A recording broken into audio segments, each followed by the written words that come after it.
a prova de que o homem no pecado, ele é inimigo de Deus. Então, é claro que eu não vou dar toda a prova bíblica disto. É algo que precisaria muito tempo para isto. Mas nesse período de pregação, eu quero provar que o homem no pecado, ele não é amigo de Deus. Ele é inimigo de Deus. Então, Naum, capítulo 1, versículo 8. Vamos ficar em pé para fazer a leitura?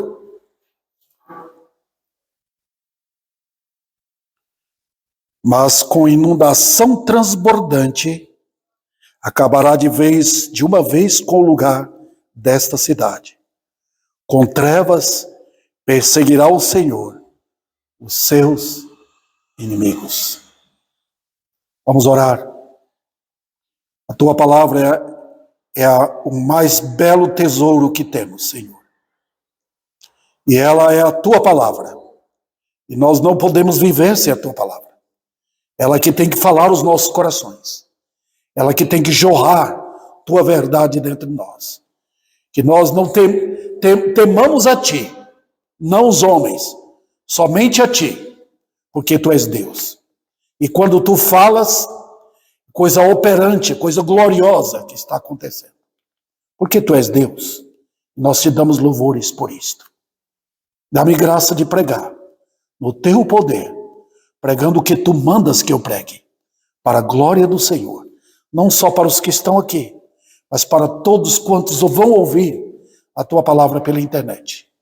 Em nome de Cristo Jesus. Amém. Podeis sentar, meus irmãos. Por que eu estou trazendo esse tema para os irmãos? Olha, por quê, irmãos? Eu vou explicar. O evangelho de hoje, chamado evangelho moderno, o evangelho da nova era, a todo custo, eles estão tentando provar que os homens e mulheres, mesmo vivendo no pecado, eles são amigos de Deus e que Deus é amigo deles. Nós estamos vendo isso acontecendo, e eu acredito que eu, especialmente, como pastor, como pregador, preciso correr para avisar a todos que esse pensamento e esta mentalidade é trágica, fatal para a vida de milhares. Então nós estamos vivendo uma época, irmãos, de falsos mestres. E eles não param de informar que a vida dos homens no pecado está boa. Que Deus é solidário com seus problemas. Que Deus é o pai de todo mundo, o paizinho de todos. E que eles estão liberados para viver do jeito que querem viver. Porque Deus está pronto para recebê-los com perdão e será gratificado com o louvor que eles podem dar-lhe, supostamente podem dar-lhe. Porém, meus irmãos, não vamos ser imparciais, né? A Bíblia claramente afirma que os homens provam no pecado, presta atenção, se não são salvos, eles provam no pecado que são inimigos ferozes de Deus. Eles provam no pecado que eles odeiam o Deus da Bíblia. Que eles desprezam o Deus da Bíblia. E que eles não querem glorificá-lo como Deus. E que as atitudes deles, em palavras e atos, estão constantemente dizendo ofensas e blasfêmias contra o alto e sublime trono. Então, meu objetivo nesta pregação é que fora de Cristo, se o pecador não foi salvo, ele é o inimigo contínuo de Deus. Então, temos que examinar nossas vidas. Fui salvo por Cristo? Então sou amigo. É por isso que nós cantamos aquele hino hoje de manhã. Reconciliai-vos já com Deus. Primeiro eu vou provar na queda. Nós temos que ser claramente bíblicos, irmãos. Senão nós estaremos enganando os outros. Olha o que Davi diz no Salmo 51:5. Vocês conseguem achar rapidamente aí? Salmo 51:5. Vamos lá. Eu vou citar o versículo de cor. Eu nasci na iniquidade, e em pecado me concebeu minha mãe. Está vendo aí? Salmo 51:5. Por que Davi falou isso? Este Salmo 51, irmãos, é o conhecido salmo do resultado do pecado de Davi com Batseba. E depois de ter cometido o adultério com ela, ele matou o marido dela. Tá? Fez encoberto. Então, quando Natan chegou lá no palácio e pôs o dedo na cara dele, você é o homem. Foi aí que Davi, toda aquela capa foi rasgada. E ele se viu perante Deus. Você sabe que pela lei de Moisés, Davi era para ser executado por 2 pecados.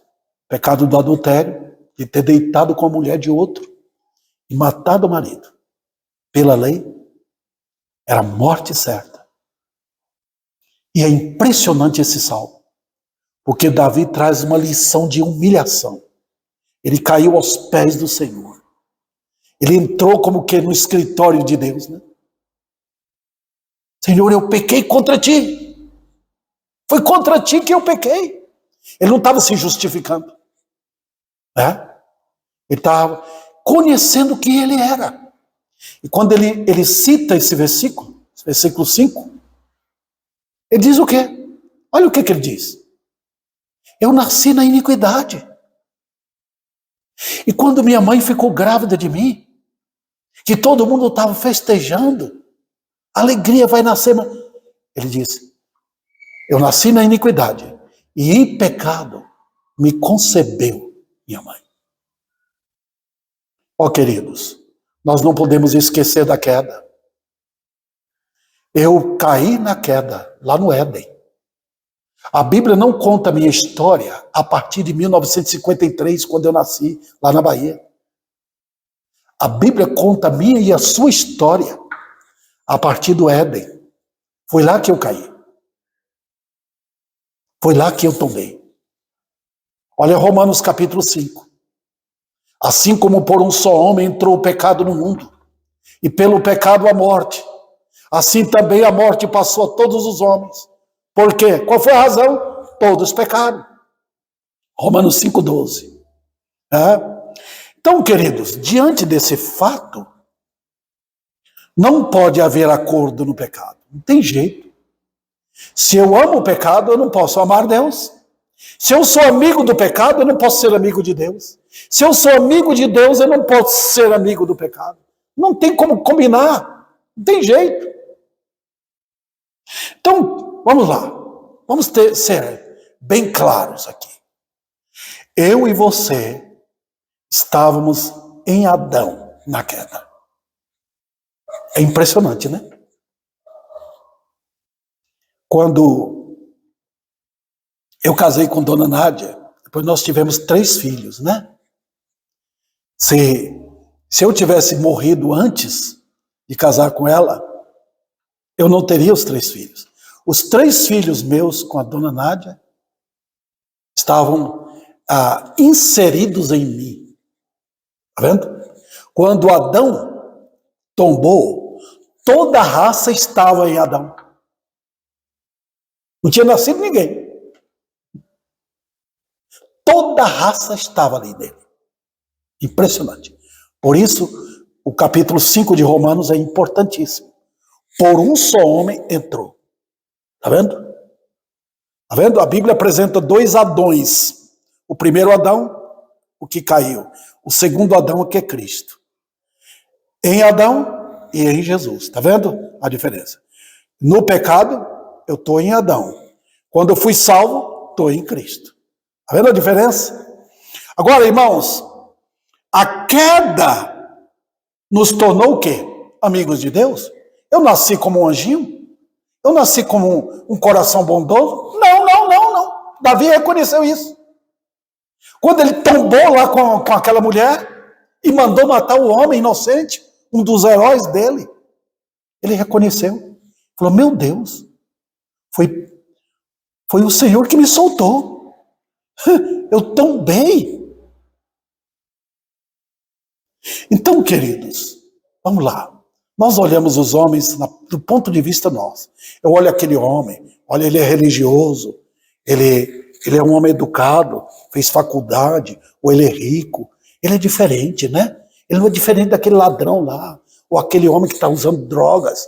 Mas a Bíblia não olha assim. Todos pecaram. Todos. Não olha a aparência, não olha a cultura, não olha a família de onde veio. Viemos de Adão. Essa é a nossa história. Nós somos provenientes da queda. Eu poderia gastar muito tempo aqui falando sobre isso. Agora vamos ver para os títulos que recebemos. Nós somos chamados lá em Efésios capítulo 4, filhos da desobediência. Vocês querem ver? Vamos dar um pulo lá? Agora vamos dar um salto no Novo Testamento. Vamos lá. Efésios capítulo 2. Não capítulo 4. Também capítulo 4 fala sobre isso. Mas é o capítulo 2. Vamos lá. Efésios capítulo 2. Agora veja esses 3 versículos. Ele vos deu vida, estando vós mortos. Está falando com crentes aqui. Ele vos deu vida, estando vós mortos. Mortos em quê? Nos vossos delitos e pecados, nos quais andastes outrora, segundo o curso deste mundo, segundo o príncipe da potestade do ar, do espírito que agora opera nos filhos de quê? Da desobediência. Quando eu estava no pecado, apesar de eu ter nascido desde pequeno numa igreja batista, mas eu era um filho da desobediência. Eu estava na igreja, mas meu coração estava no mundo. Eu estava cantando na igreja, mas meus sentimentos estavam lá fora. Eu não era crente. Eu era um ímpio, filho da desobediência. Quando Satanás fala, vem cá, Davi, eu ia. Pense assim, eu pensava. Quando eu estava dentro da igreja, ele estava lá fora. Está na hora de você sair aqui. Tem coisas para você fazer. Olha como Satanás é com os filhos dele. Filhos da desobediência, irmãos. Ou como eu provo isso? Você fala, pastor, mas eu sou um homem bom. Não. Não é. Olha, é declarado por Deus. Ele é o Deus que não pode mentir. E é provado também. Como é que eu provo? A não ser que seja salvo. Se Cristo me salvou, vai haver santidade de vida. Claro, um homem crente, ele prova por santidade de vida que ele é um crente. Mas notem, queridos irmãos, é chamado filho da desobediência e prova pelos atos. Olha, desde pequeno, Davi reconheceu isso. Eu nasci na iniquidade, tá? Eu não nasci um anjinho, não. Eu não nasci assim pronto para servir a Deus. Eu nasci no pecado. O Salmo 58, versículo 3, não precisa abrir lá. Diz que o ímpio já nasce propenso a mentir. A falar mentira para Deus.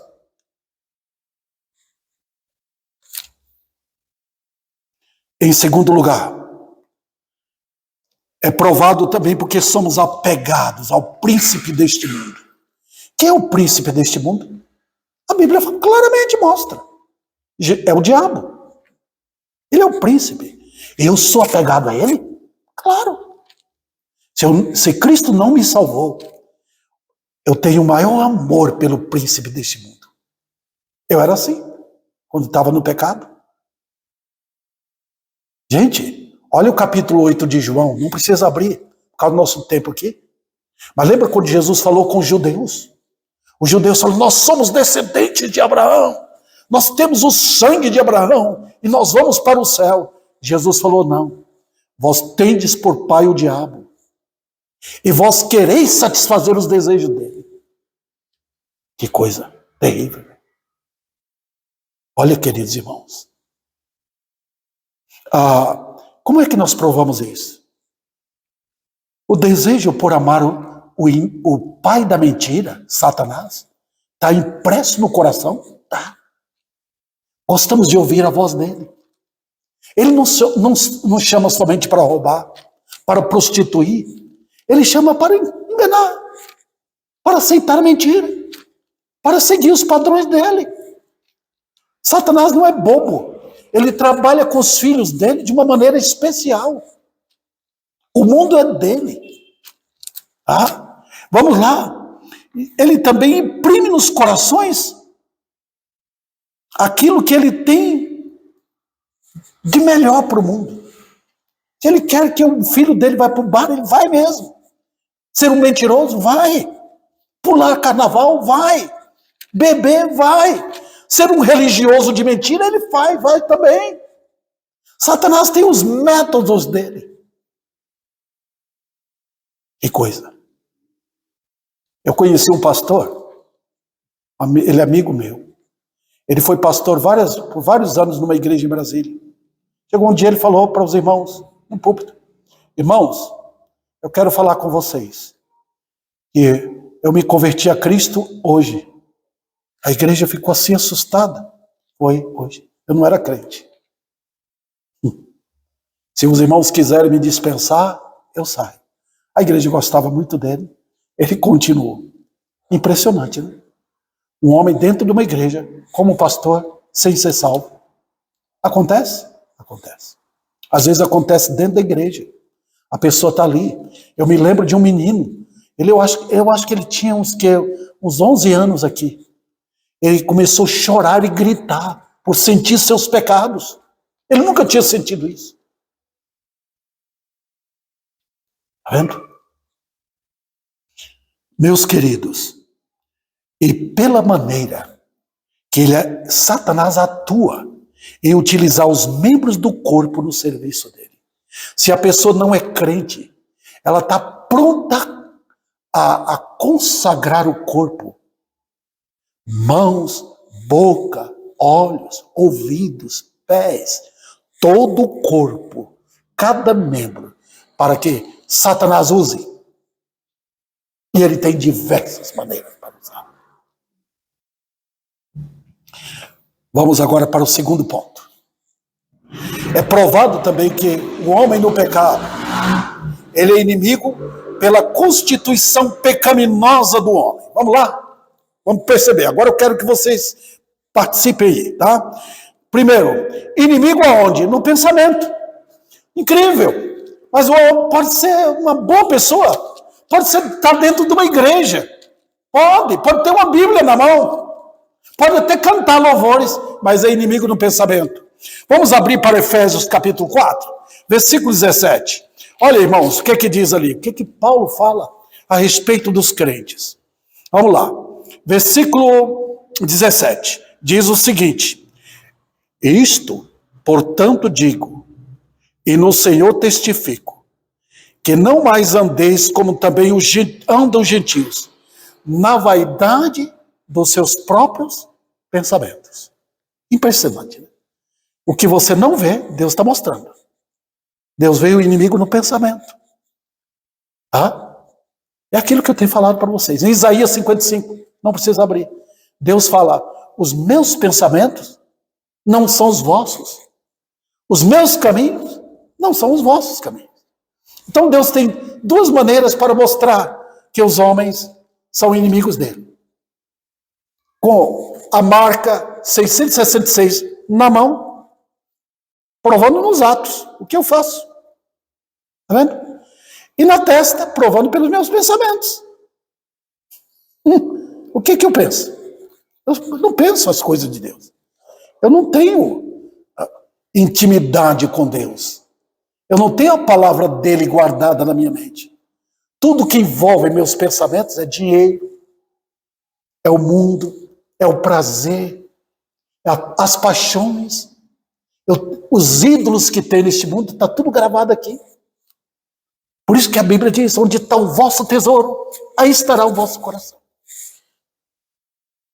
Eu já lidei com muitas pessoas dentro da igreja, não eram crentes, fugiram. Quando enfrentaram, pensei que eu era. Eu me lembro de um senhor assim, eu pensei que eu era, mas não era.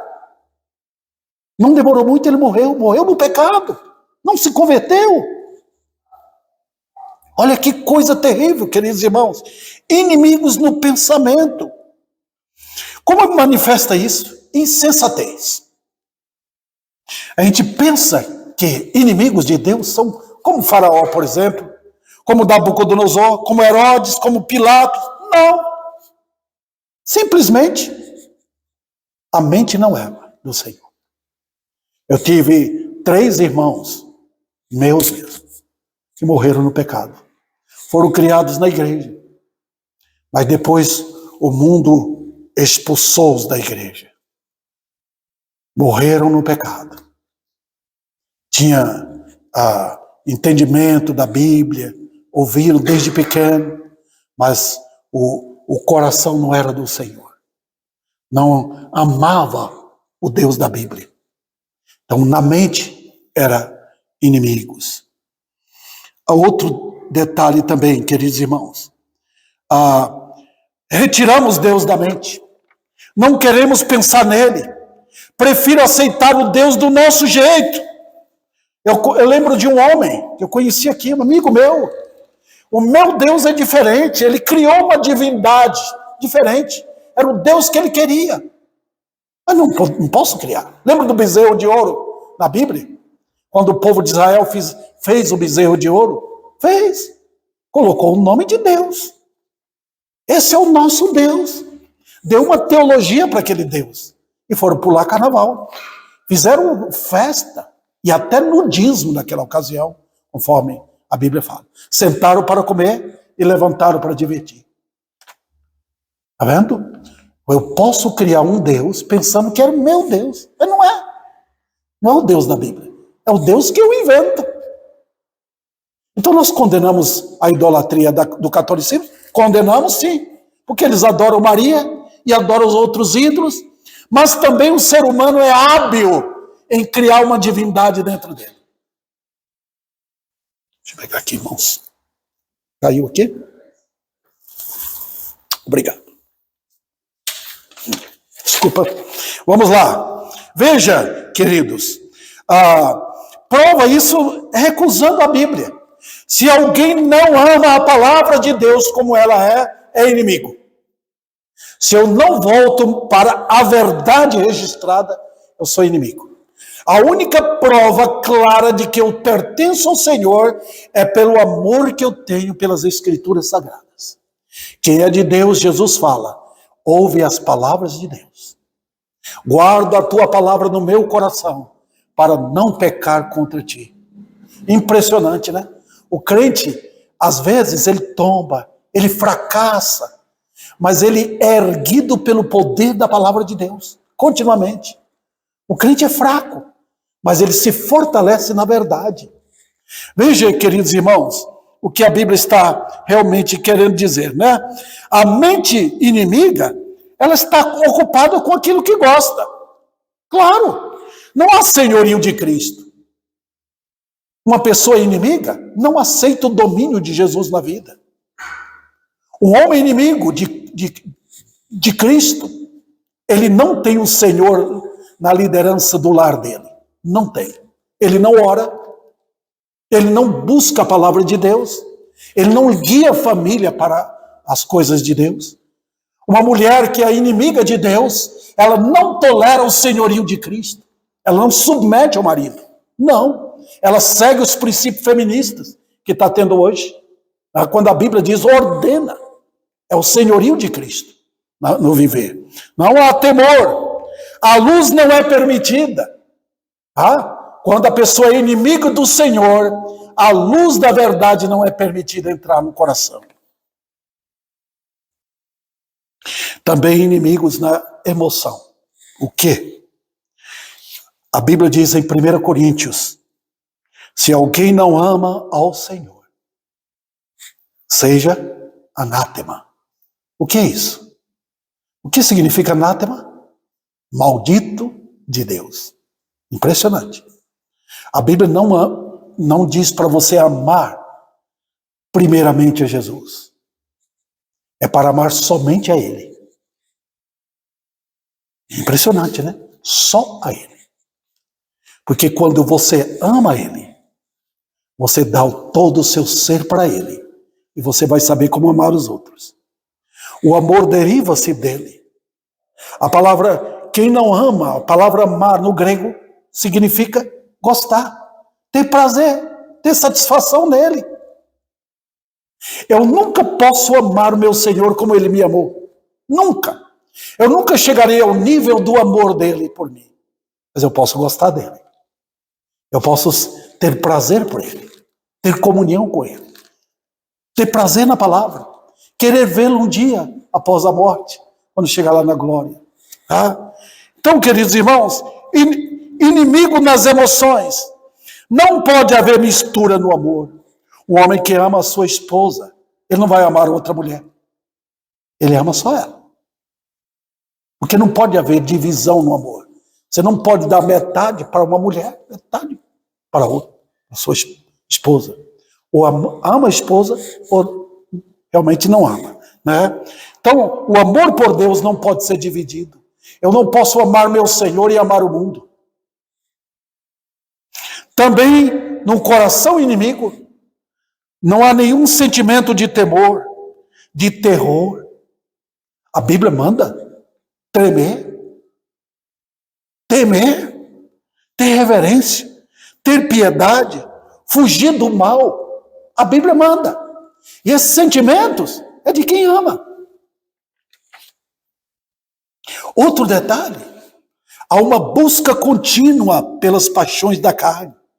Mostra isso na música mentirosa do mundo, na idolatria, no gasto com aquilo que passa, que nada tem de valor. A alma inimiga do Senhor, ela é fria, ela é indiferente para com Deus, ela é indolente, ela é leviana nos afetos. Eu falei sobre inimigo na mente, nas emoções e na vontade. Os homens são constituídos dessas três coisas. E na vontade? Olha o que diz Romanos 6,19. Pois assim como apresentaste os vossos membros como servos da impureza e da iniquidade para iniquidade, agora apresentai-vos a Deus, ressurreto dentre os mortos. Quando a pessoa é inimiga de Deus, a vontade está submetida às paixões. Ele não consegue andar para o céu. A Bíblia fala de carregar a cruz, de trilhar o caminho da santidade, da pureza, da separação do mundo. Veja, a vontade está submetida ao pecado. Em quarto lugar, é inimigo na prática. O inimigo prova naquilo que fala. O coração cheio do pecado faz com que a boca esteja cheia de ódio, contenda, maldade, paixões, vícios.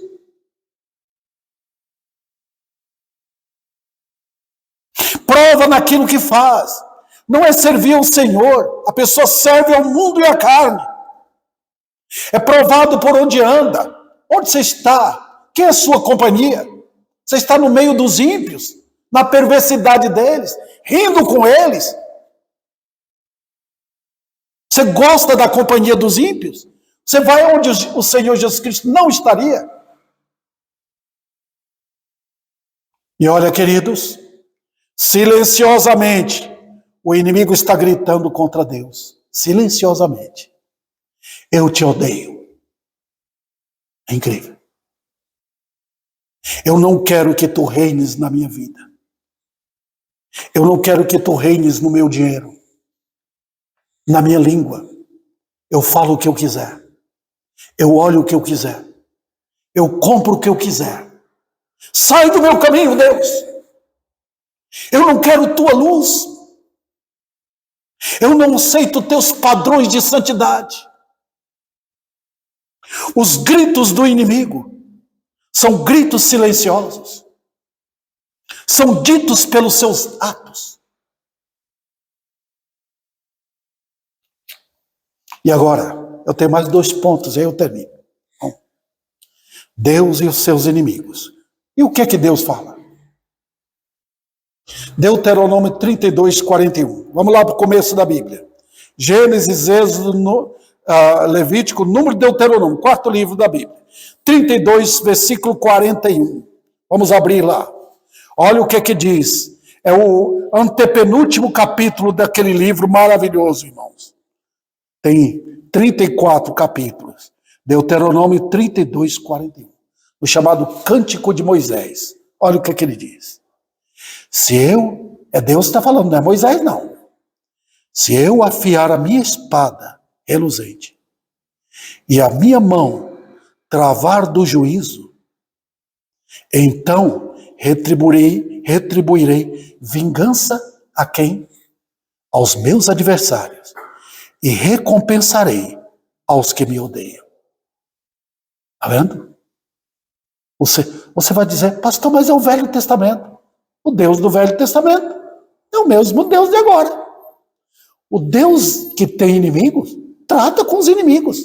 Agora, nós estamos na época da graça? Estamos. Ok, Deus agora não é um Deus de... Ele sempre foi Deus de amor. Ele é o Deus de amor agora.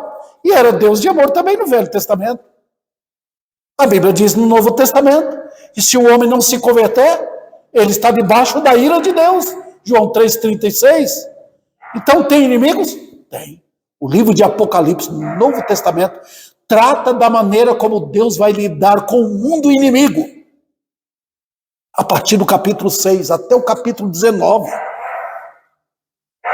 Meus queridos, dá uma olhada em Ribeirão Preto. Dá uma olhada na jornada de miséria, de maldade, de crueldade, de mentira da parte dos homens. O que é que nós vemos? Inimigos de Deus. Vamos lá. O que é que Deus faz com seus inimigos? Nós pensamos sempre no Deus de amor. Ele está lá no céu assim. Aquele homem não quer fazer uma decisão para mim. Eu falei tanto. Não, com Deus não é isso. O trono dele é um trono de misericórdia, justiça e juízo. O mesmo Deus que salva é o mesmo Deus que pune. Tá? O mesmo Deus que chama pecador à salvação é o mesmo Deus que ordena a destruição. Ele faz isso. Ele assume o que ele faz. Está acontecendo alguma coisa em Ribeirão Preto? Está acontecendo uma tragédia? Um dos livros, acho que o Naum, se não me engano, fala, sou eu o responsável. Ele assume. Eu que fiz. Eu que mandei. Está havendo destruição, pegando fogo ali, derramando águas ali, inundando casa. Ele diz, eu que faço. É impressionante, né? Olha o livro de Jó, queridos. Quando ele ordenou o diabo, pode fazer. No final do livro, ele diz, fui eu que fiz. Deus assume isto. Então, queridos, vamos lá. O que é que ele faz? Ele dá espaço aos inimigos. Ele alarga o caminho dos inimigos. Está vendo? Ele dá espaço. Parece que os inimigos dele estão prosperando. Não, é ele que está dando corda. Ele dá corda. Não há disciplina para os inimigos. Para os crentes tem. Deus trata os seus com disciplina. Corrige os santos. Para os inimigos não. Ele solta. Ele pode ir. Ele dá vazão aos inimigos. Aparentemente, Deus não contende, não briga com eles. Na aparência. Eles levantam cedo, eles vão para o trabalho, eles têm o ganho deles, eles vão para onde eles quiserem e Deus não faz nada. Parece que Deus não está brigando, contendendo com eles. Do ponto de vista dos inimigos, Deus parece fraco, sem qualquer poder. Mas sabe, os dias dos inimigos são contados para eles como se fossem dias triunfantes. Eu estou bem, vai com Deus. Olha como eles falam. Eles não percebem os perigos que rondam as almas deles. Mas sabe o que é que Deus faz? Deus cerca os inimigos com instrumentos de misericórdia. Deus dá chuva, dá comida, arruma a mesa deles, dá trabalho para eles trabalhar. Deus cerca inimigos com bênçãos. A mesma chuva que cai para os crentes, cai para os inimigos de Deus também. Tá? Eles são também beneficiados com orações, com a presença dos santos de Deus. Olha aquele inimigo de Deus, blasfemando de Deus, mas tem um crente perto dele orando por ele. Às vezes tem uma mulher na igreja que é crente e o marido ímpio. Mas Deus está abençoando aquele marido dela com a presença dela. Só. Ela é como uma luz ali, e brilhando dentro da casa. Mas note, irmãos, Deus tem vingança contra os seus inimigos. Salmo 7 diz que ele está pegando a flecha dele e apontando na direção da cabeça do inimigo. Eles não sabem que a qualquer momento Deus vai soltar.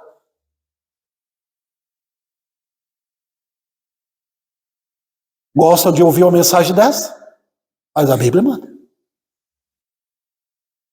Veja, eu me lembro lá na Bahia, eu não estava lá, mas me contaram, pastor amigo meu contou, 2 inimigos se encontraram, 2 famílias, e tinha inimizade. Um prometeu matar o outro, e quando encontraram, um foi com uma faca e outro foi com um revólver. E chegou perto, onde disparou um tiro contra ele. Não, o primeiro desferiu uma facada nele, o outro começou a cair e ainda conseguiu atirar. Um matou o outro. Você está vendo? E quando Deus depara com o inimigo dele, marca o dia que ele vai tirar o inimigo da face da terra. Ele o fará. E agora, não há um amigo igual ao Senhor. Ele é amigo. Mas também não há inimigo como ele. Não há terror como o terror de Deus. Veja bem, não há fúria como a fúria de Deus.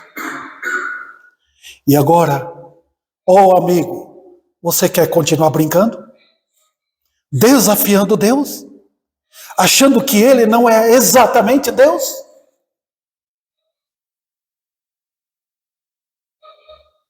E eu quero terminar agora, falando sobre a misericórdia dele. Ele diz nos Salmos, mesmo Salmo 51, tu não te comprases em sacrifício. Deus não está querendo sacrifício. Eu vou fazer o máximo. Não, ele não quer isso. Davi estava dizendo o quê? Disse, se fosse assim, eu traria um bezerro, mataria, derramaria o sangue e o Senhor me aceitaria. Ele não quer isso. Ele diz que ele tem prazer em coração quebrantado. O que é que nós não estamos vendo hoje, irmãos? Não estamos. Não tem pecadores chegando. Não tem almas quebrantadas mais. Não tem pecadores gemendo pelos seus pecados. Os homens estão vivendo em adultério, fornicação, mentiras, desonestidade e outros pecados abomináveis. E não está chegando ninguém chorando suas maldades. Quem me poderá salvar? Quem me livrará da ira de Deus? Quem me livrará do inferno?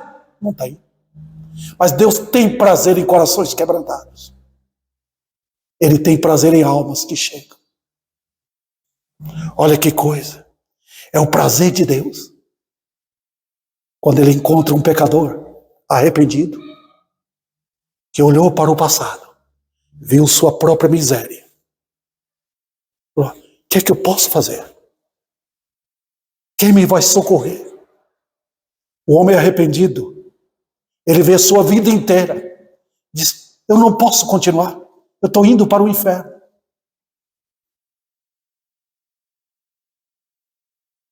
Deus tem prazer nisso. Ele não está atrás do seu dinheiro. Ele não está atrás de sua voz, sua beleza externa, força. Ele tem prazer em corações quebrantados. Ele diz que não despreza. E agora? Agora é o momento de misericórdia.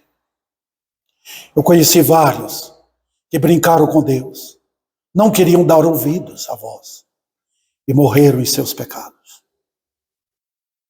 Eu contei para os irmãos de um homem que eu conheci aqui perto.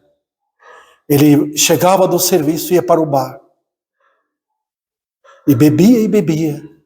E uma vez, ele pegou o carro dele, depois de beber, foi direto num poste. O olho dele para fora. Bateu no para-brisa. Foi um terror para ele, quando tiveram que no Hospital das Clínicas costurar o olho dele. Não pegava anestesia, porque ele estava bêbado ainda.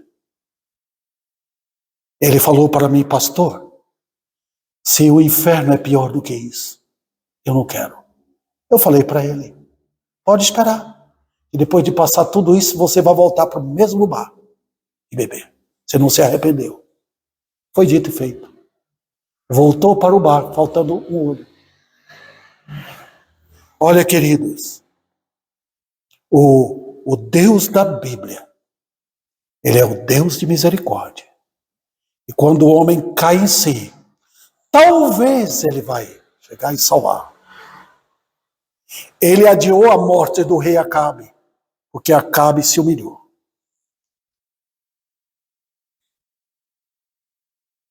O destino dos inimigos já está decretado. Ele tem reservado a ira dele. O homem que não se arrepender, claramente será lançado no inferno. Mas sabe, o Senhor enviou o príncipe da paz. Olha que fantástico. Jesus é chamado o príncipe da paz. Quando os homens estão aí em pecado, gritando, brincando, zombando, Ele está com sua bandeira da paz, buscando os seus eleitos. Quem Ele veio salvar? Onde estão os meus? Ele veio chamar. Ele passou por dentro de Jericó e foi diretamente na casa de Zaqueu e salvou Zaqueu. Impressionante. Ele foi na cruz, pendurado ali. Tinha 2 ladrões. Um Ele chamou, o outro morreu em seus pecados. Impressionante. O Deus de misericórdia, o príncipe da paz. Ele veio salvar perdidos. Ele não está em guerra, mas Ele está notificando sua paz aos corações. Vem, amigo, vem, pecador, arrependido, tem lugar. Deus tem um lugar no céu, tem um lar para você. E sabe, pecadores podem conhecer. E quando Deus chama os perdidos, impressionante. Sabe o que Ele faz? O pecador está lá com suas 3 armas de guerra. O arco é a arma de distância. Ele fica de longe, apontando. Eu não vou para a igreja não me chama, eu tenho compromisso. É a flecha que ele fica apontando diretamente contra Deus. Ele tem a lança. A lança é a arma que ele vai perto, tentando atacar. Muitos até perseguem os crentes. É a lança. E o outro tem o carro. O carro, para quê? Para fugir. Eu tenho compromisso. Eu corro para outro lugar. Eu vou correr para o bar. Eu vou correr para uma boate. Eu vou correr para o passeio. Eles sempre estão fugindo. Mas quando o pecador se arrepende, Deus pega a flecha, a lança e o carro e queima tudo no fogo. Quebra tudo. Pá! Tudo. Joga fora. E o pecador chega arrependido. Está aqui, minha vida. Não é maravilhoso? Impressionante. O homem, por natureza, não quer reconciliar. Mas é Deus que reconcilia. Deus que chama.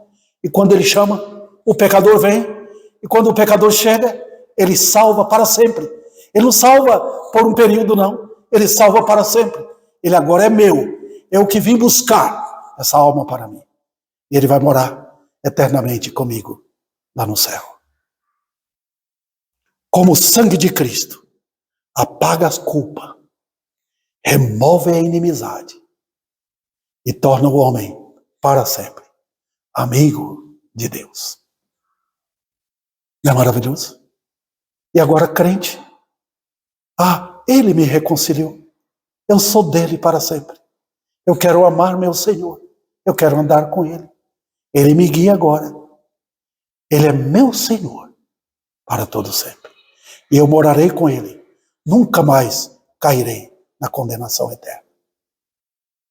Hoje ele está chamando pecadores ao arrependimento. Vamos orar? Vamos ficar em pé.